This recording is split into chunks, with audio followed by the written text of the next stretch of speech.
যে অ্যাকচুয়ালি ও জানতো না যে আমরা তিনটে টাইম আমাদের কাস্টিং ও ফাইনালাইজ করেছে নিজের মাইন্ডের মধ্যে যে আমরা সম্পর্কে আছি। রাজনীতির জায়গা থেকে মানুষের প্রতি একটা আলাদাই রেসপন্সিবিলিটি তৈরি হয়, এবং সেটা পার্ট টাইম কাজ হতে পারে না, সেটা একটা ফুল টাইম কাজ হয়। আমাদের হচ্ছে খাওয়া দাওয়া, কমেডি, এইগুলো হচ্ছে আমাদের লাভ ল্যাঙ্গুয়েজ। থেকে বেরিয়ে যায় ইন্দিরা গান্ধী, এটা হয়ে গেছে আমার বাবা বলছে এই যে ইন্দিরা গান্ধী। আমি নিজেকে দেখে আমার মনে ছিল এই রে রাজীব গান্ধী, সে তো অ্যাসাসিনেট হয়ে গেছিল। মানে আমি তো অর্ধেকটা বুঝতেই পারি না, মানে সিচুয়েশন শিপ, এতগুলো শিপ কেন, মানে এত জাহাজ কোথায় রাখছে লোকেরা।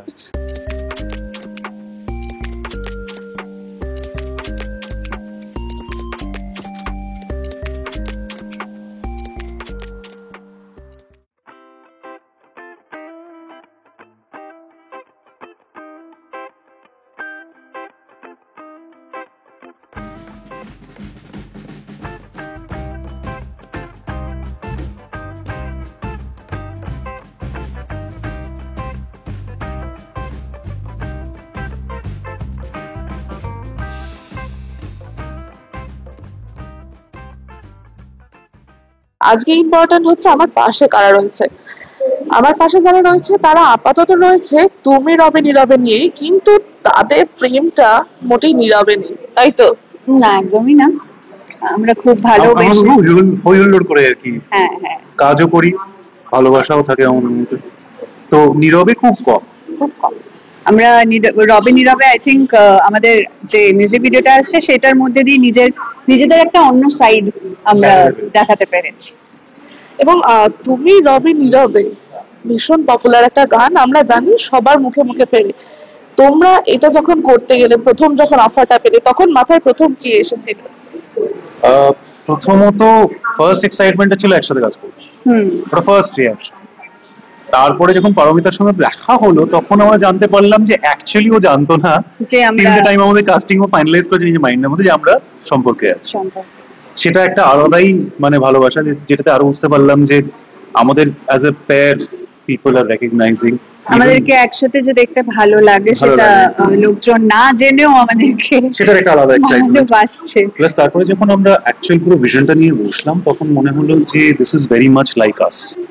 আমরা খুবই ট্র্যাডিশনাল ইন জেনারেল, আমাদের বাংলা সাহিত্যের প্রতি, বাংলা গানের প্রতি একটা ভালোবাসা আছে, এবং একসাথে 3 থেকে 4 বছর পরে আমরা যে কাজ করছি সেটা রবে নীরবের মতন একটা গানের থ্রু দিয়ে, সেটা আমাদের কাছে খুব স্পেশাল।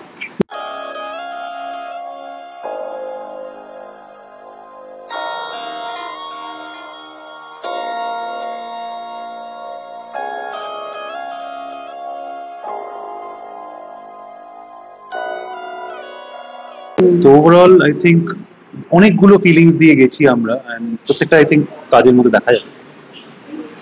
এবং তার মানে তোমাদেরকে যখন এই একসাথে ব্যাপারটা জানতো না, নিশ্চয়ই আলাদা আলাদাই কথা হয়েছিল দুজনের সাথে, এবং দুজনকে প্রথম বলাটা কিরকম ছিল যে তুমি কি নীরবেই থাকছো? না, আমি তো ভীষণ এক্সাইটেড ছিলাম, কারণ প্রথমত রবীন্দ্রসঙ্গীত এটাও একটা ব্যাপার, যে ছোটবেলা থেকে রবীন্দ্রনাথ ঠাকুর, নজরুল ইসলাম এদের গানে পারফর্ম করেছি, প্লাস বাড়ির মধ্যে চর্চা ছিল। রবীন্দ্র নজরুল সন্ধে হতো প্রায় আমাদের বাড়িতে, ছোট করে পাড়ার লোকজন বা ইভেন আমার ফ্যামিলির অনেকে ইনভলভ হতো। তো এইসব দেখে বড় হয়েছে, এবং রবীন্দ্রনাথ ঠাকুর আমার জীবনের অনেকটা জায়গা জুড়ে আছে সত্যি কথা বলতে। তো হয়তো আমি তার সব কাজ বা সব লেখা পড়ে উঠতে পারিনি, কারণ ইটস ইম্পসিবল ফর মি, মানে এত লিখেছে। আই থিঙ্ক আমাদের প্রত্যেকেরই কিছু না কিছু অজানা আছে, এত গল্প, এত উপন্যাস, এত গান, প্রত্যেকটা ইমোশনস নিয়ে, তারপর নৃত্য, নাট্য, এমনি নাটক, তারপরে আরো অনেক কিছু হিউজ। তো সেক্ষেত্রে আমি বলবো যে এটা একটা বিশাল বড় পাওনা। আর আমার মনে হয় আজকালকার দিনে রবীন্দ্রসঙ্গীত সেইভাবে চারিদিকে আমরা শুনতে পাই না। তো আর রাবেন্দ্রিক ভাবে তো একেবারেই নয়, রাবেন্দ্রিক স্টাইলে গান গাওয়া হয় সেটা আমরা শুনতেই পাই না, যে একেবারে অথেন্টিক রবীন্দ্রসঙ্গীত যেটা আমরা শুনেছি অনেকেই, সেটা এখন আর শোনা যায় না। আর লোকজন দেখি অনেকে খুব একটা প্রেফারও করে না, অনেক জায়গায় আবার করেও অফকোর্স। কিন্তু সেই ক্ষেত্রে আমার মনে হয় যে আমাদের যেহেতু গর্ব রবীন্দ্রনাথ ঠাকুর, সেক্ষেত্রে এরকম কাজ আরো হওয়া উচিত, রেসপেক্ট জানিয়ে, ভালোবাসা জানিয়ে। আর এই গানটা আমার কাছে অফকোর্স খুব স্পেশাল, কারণ সামন্ত খুব সুন্দর করে গেয়েছে, একটা সুন্দর অথেন্টিসিটি রেখেছে এটার মধ্যে। তো এটা খুবই একটা মেলোডিয়াস, একটা ট্র্যাজেডি তো ডেফিনেটলি রয়েছে গানের মধ্যে, তার উপর একটা ভালোবাসা তো ডেফিনেটলি রয়েছে, সবকিছুর একটা মিক্সচার। তো লাভ, প্যাশন, ট্র্যাজেডি সবকিছু মিক্সচার গানটা। So it's very very special. রবীন্দ্রনাথের যে কোনো কাজের প্রতি একটা দায়িত্ব বেড়ে যায়, কারণ উনি আমাদের সাহিত্যের স্টলওয়ার্ড। তো সে দায়িত্বের জায়গা থেকে আই থিঙ্ক অনেক সময় যেটা হয় হলো অনেকে পথ ছেড়ে আর কি এমন জায়গায় চলে যায় যেখানে বিষয়টা দাঁড়ায় না, মানে যেভাবে আর কি উনি হয়তো দেখেছিলেন বা ভেবেছিলেন সেটা সেই অরিজিনাল ভিশনটাই আর থাকে না। সেখানে এই ব্যালেন্স করতে পারাটা একটা দায়িত্বের জায়গা। এবং সেখানে আমি বলবো সামন্তক, আমাদের পরিচালিকা আহ, Paromita Paromita and Samantak and the entire team, we have all tried our best. এবার দেখা যাক বাকি তো দর্শন করবে। এবং গানেতে আমরা যেটা দেখতে পেলাম একটা রাজনীতি, ছাত্র রাজনীতি থেকে আর পরবর্তীকালে রাজনীতিতে পৌঁছে যাও। আমি যদি রাহুলদার কাছে আসি, রাহুলদার খাকির কাজ আমরা দেখেছি, সেখানে কিন্তু রাজনীতির রিলেটেড কাজ ছিল।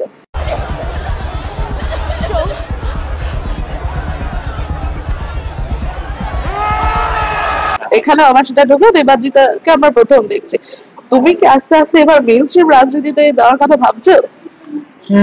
আমি এটা বিশ্বাস করি যে যে জিনিসটা আমরা ডিসাইড করি যে করব সেটা ফুল মন দিয়ে করা উচিত।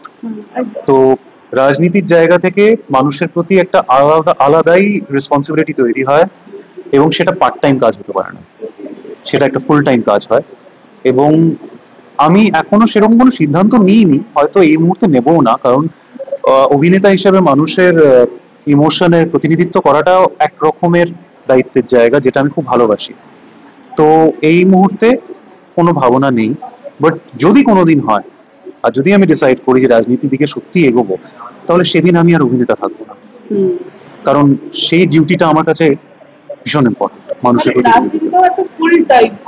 হ্যাঁ, এই পার্ট টাইম যারা পারে তারা হয়তো অনেক প্রতিভাশালী, আমি বিশ্বাস করি আমি পারবো না, এবং করলে ফুল টাইম করবো, এখন এই মুহূর্তে না।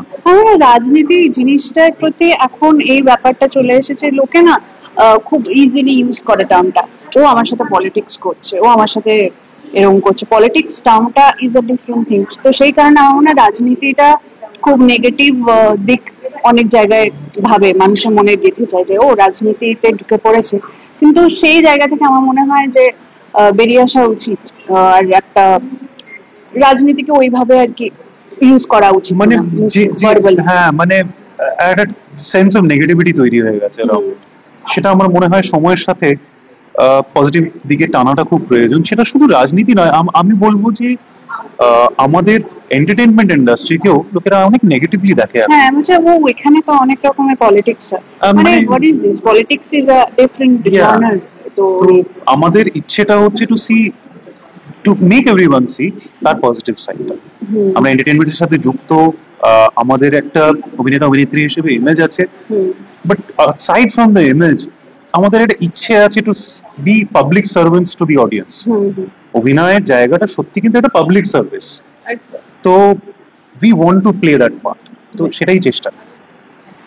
যেটা দেখা গেল যে ছোট ছোট ব্যাপারে কিন্তু দেবাজিতা খেয়াল রেখেছে এই গানেতে, যে কোথায় হাতে চাটা পড়ে গেল, এই ছোট ছোট ব্যাপারগুলো কি বাস্তবে চলে দুজনের মধ্যে?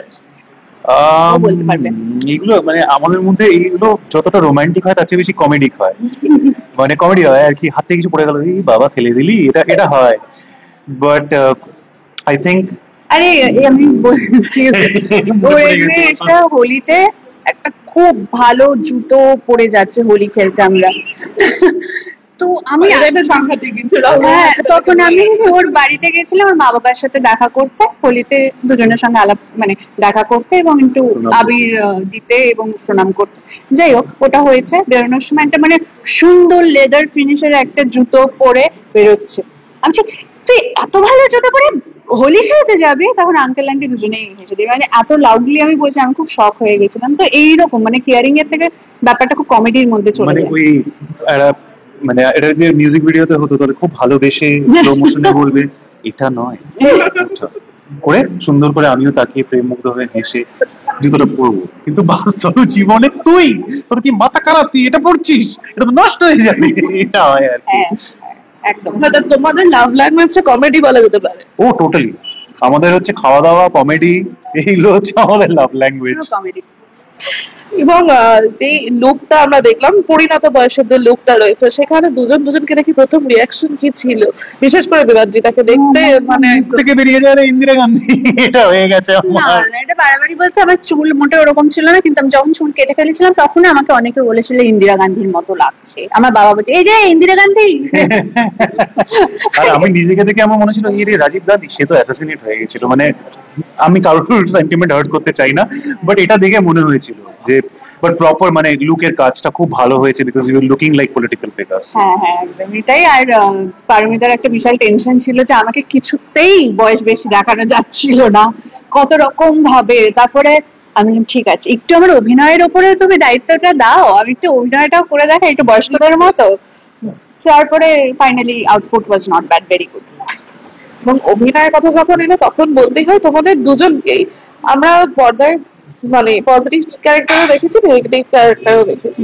এবং নেগেটিভ ক্যারেক্টারে লাস্ট দেবাদ্রিতাকে যেভাবে অডিয়েন্স দেখতে পেয়েছে, সেখানে লাস্টে গিয়ে কোথাও প্রচুর ভালোবাসা পেলেও প্রথম দিকে নীলাঞ্জনাকে মোটামুটি অডিয়েন্স মানে না মনে ওটা হতো যে 50-50 ছিল, মানে কেউ কেউ নিতে পারছে না, কেউ কেউ বলছে না ঠিকই আছে, ওর বড় বোনেরই দোষ, কেন ওর লাইফটা নষ্ট করলো। এটা 50-50 পেয়েছি আমি, অন মানে ট্রুলি বলছি, এটা অনেস্টলি বলছি। অভিনেত্রী হিসেবে ওর এটা একটা পাওনা definitely। যে আমি চোখের সামনে দেখতে পাচ্ছি অডিয়েন্স ঝগড়া করছে যে নীলাঞ্জনা ঠিক। হ্যাঁ আমি খুব কম এটা দেখেছি, খুব কম। সো ইয়া, ওর অভিনয়ের ক্ষমতা নিয়ে তো কোনো কথাই হবে না। মানে আমি দেখেছি, চোখের সামনে দেখেছি অডিয়েন্সে ঝগড়া করতে। আর বিউটিফুলি রিটার্ন ক্যারেক্টারটা খুবই ভালো। আর শুধু যে ওরকম নেগেটিভ নেগেটিভ করছে তা না, ওটার একটা জাস্টিফিকেশনও সুন্দর ছিল ক্যারেক্টারাইজেশনের মধ্যে। তো হ্যাঁ, তো এই দুজনকে যে নেগেটিভে বেশ ভালো মতো দেখা যায়, এবং যে নেগেটিভে দেখা গেছে তোমার ক্ষেত্রেও তাই অনেকবারই হয়েছে, অডিয়েন্স সহ্য করতে পারে না এই ছেলেটা এরকম কেন করছে। তো সেখান থেকে দাঁড়িয়ে অডিয়েন্সের অনেক ক্ষেত্রে প্রশ্ন থাকে যে যারা ক্যামেরার সামনে নেগেটিভ, তারা ক্যামেরার পেছনেও নেগেটিভ, এরা বোধহয় এমনিও ভালো না। সেই জায়গাগুলো কি করে ডিল করা হয়, বা যখন নিজেদের মধ্যে বসো কখনো এই আলোচনাগুলো হয় যে তোমার মধ্যে এই নেগেটিভিটিটা এসেছে নাকি? মজা লাগে, মানে শুনে মজা লাগে। তারপরে প্রায় দর্শকের কাছে গিয়ে বলা হাত জোর করে, আমি কিন্তু ব্যক্তিগত জীবনে এরকম নই, এটা বলা আর কি।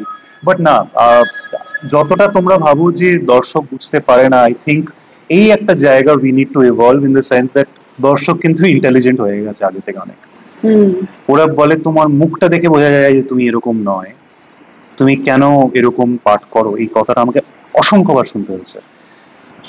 Audience has changed. এখন আর সেই দিন নয় যেখানে আমি মানছি ওটার মধ্যে একটা ইমোশন থাকে যে ঠিক আছে ও এই পাঠটা করছে, এত ভালো করছে যে আমি মানে ভাবছি যে সে খারাপ, কিন্তু এখন লোকেরা বোঝে, এখন নিজেরাই বলে আরে ও ওরকম নয়, কিন্তু পাঠটা দারুণ করে। সো এই ইন্টেলিজেন্সটাকে আমাদের কোথাও একটা অ্যাকনলেজ করতে হবে। So I think that is also the debate যেটা আমাদের ইন্ডাস্ট্রিতে এখন চলছে, যেখানে অডিয়েন্সের ইন্টেলিজেন্সকে আমাদের মানতে হবে এবং সেই অনুযায়ী আমাদের কন্টেন্ট বার করতে হবে। বাট আমাদের ক্ষেত্রে এগুলো মজার বিষয়, মানে আমরা উই ফিল হ্যাপি যে আমরা কিছু এমন করতে পেরেছি যেখানে they feel so immersed in us. এবং সামনেই পুজো আসছে, আর তোমরা মাঝে মধ্যে টুকটাক ডেটে যাও, আমরা খুবই সামান্য ছবি দেখতে পাই। পুজোর কি ডেট প্ল্যান রয়েছে? কোনো প্ল্যানই নেই, সব মানে অন দ্য স্পট আমরা করবো, এটা ভালো লাগছে এটা করবো, এটা ভালো লাগছে ওটা করবো। এটাই একটা মুহূর্ত যখন আমরা চিন্তা ভাবনার বাইরে যেতে পারি। কাজের মধ্যে তো সবটাই আমাদের স্ট্রাকচার থাকতে হয়, অর্গানাইজ থাকতে হয়, শিডিউল করতে হয় এই সময়টা ইচ্ছে পায়। হ্যাঁ মানে পুজোর 4 দিন তো জমি, সবার থেকে ইম্পর্টেন্ট হচ্ছে খাওয়া দাওয়া, তারপর আবার ব্যাক টু পুজোর পরে আবার ব্যাক টু জিম। কিন্তু পুজোর সময় নো ডাইটিং, একটু ডাইটিং করবো কারণ বাজে লাগবে যে আমার নতুন নতুন সুন্দর সুন্দর জামা কাপড় পরলে, বাট নো। এবং যেটা তোমাদেরকে জিজ্ঞাসা করা সেটা হচ্ছে তোমাদের কথা শুনে বা তোমাদের এতক্ষণ ইন্টারভিউ দেখে এটা ক্লিয়ার যে তোমরা কিন্তু অনেকটাই ওই 90s এর প্রেমে আছো, যেখানে প্রেমটা খুব ইম্পর্টেন্ট বাকি সবকিছুর থেকে। সেখানে মানে এই যে জেনজির যে লাভ ল্যাঙ্গুয়েজ বা টার্ম গুলো, এইগুলো আমি জেনজি ফাইন, তাহলে এই টার্ম গুলোর সাথে কতটা মানে তুমি নিজেকে রিলেট করতে পারো, এই ফ্যানোশিপ মাইক্রোশিপ এন্ড অল? এটা আমার কোনো মানে এটা পার্সন টু পার্সন ভ্যারি করে আমার মনে হয়, যে যেভাবে দেখে ভালোবাসা আর সম্পর্ক সবকিছুকে। বাট ঠিক আছে, আই থিঙ্ক যদি কোনো সেরকম টার্ম থেকে থাকে, if people are okay with that, why not, আমার কোনো অসুবিধা নেই। না, আমি তো অর্ধেকটা বুঝতেই পারি না, মানে সিচুয়েশন শিপ, এতগুলো শিপ কেন, মানে এতগুলো জাহাজ এত এত কোথায় জাহাজ কোথায় রাখছে লোকেরা? I think if you start terming things too many things, you lose the fun of it. মানে আমি যদি সবকিছুকে একটা টার্মের মধ্যে ফেলে দিই, তাহলে যে জিনিসটা অ্যাকচুয়ালি ঘটছে তার একটা যে ইমোশন আছে সেটাকেই তো ভুলে যায়। একদম। মানে we have to try and define everything, কি দরকার, যেটা আছে সেটা আছে, লেটস সি ওয়্যার ইট গোস। হ্যাঁ, কিছু লোকেদের কাছে, যেটা ও বললো, মানুষ তো মানুষ ভেরি করে, কিছু লোকেদের কাছে দিস মিনস দিস। তো হ্যাঁ, আমরা 90s এ একটু মাইন্ডসেট ওয়াইজ বিলং করি in this regard, and we have no shame about it, because আমরা এটাতেই আমরা comfortable, this is what we feel good about.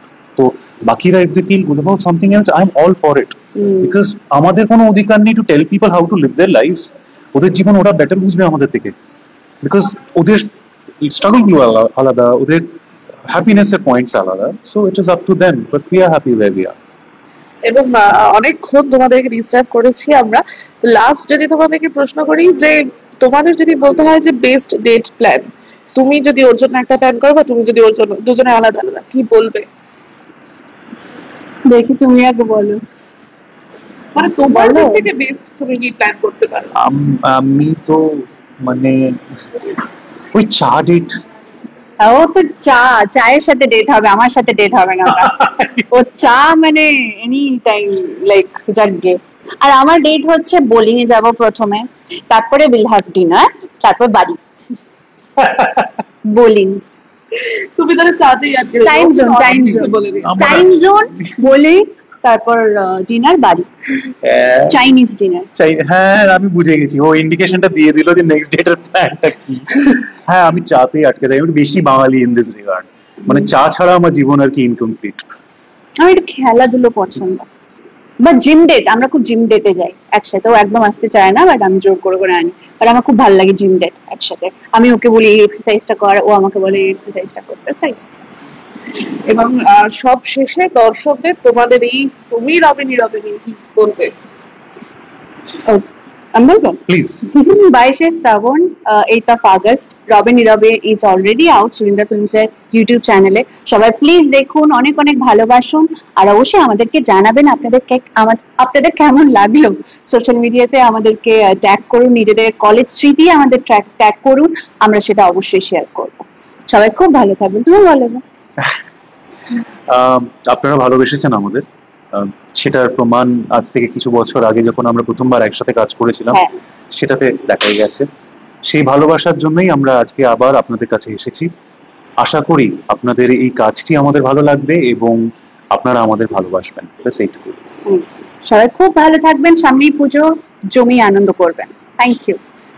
Thank you সকলকে আমাদের সাথে থাকার জন্য, এবং আবার আশা করছি আমরা তোমাদেরকে পাবো, এবং তোমাদের এই কাজের জন্য অনেক অনেক অনেক শুভেচ্ছা। Thank you so much. Thank you so much.